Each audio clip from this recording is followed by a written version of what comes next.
New laws here in Texas make it easier to prosecute cases of voter fraud. Border correspondent Oscar Margain met a South Texas DA who wants to clean up Texas politics by policing the ballot box. Voting by mail is an option for those who aren't able to go to the polls, but according to Starr County District Attorney Omar Escobar, this method of casting your ballot has long been abused by a certain number of voting assistants, also known as politiqueros, who seek to favor a candidate while committing fraud.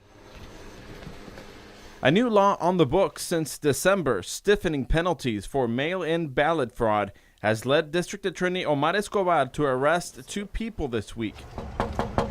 Election volunteers, usually known and trusted people who are supposed to help the elderly and the disabled with voting, are caught falsifying information on the ballot unbeknownst to the voter.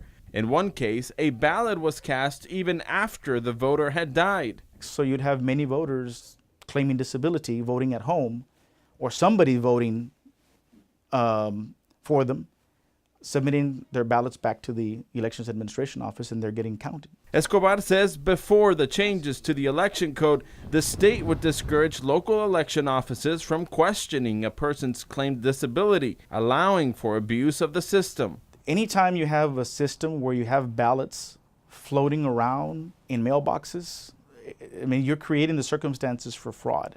During the 2016 primaries, the last major election in Starr County, about 8% of all votes were absentee ballots.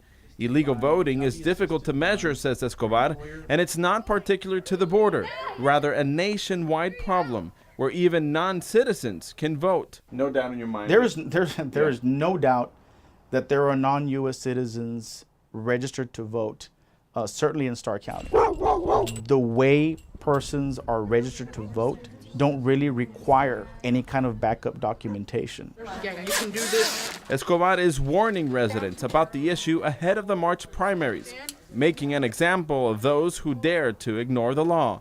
In Rio Grande City on the Texas-Mexico border, I'm Oscar Margain reporting.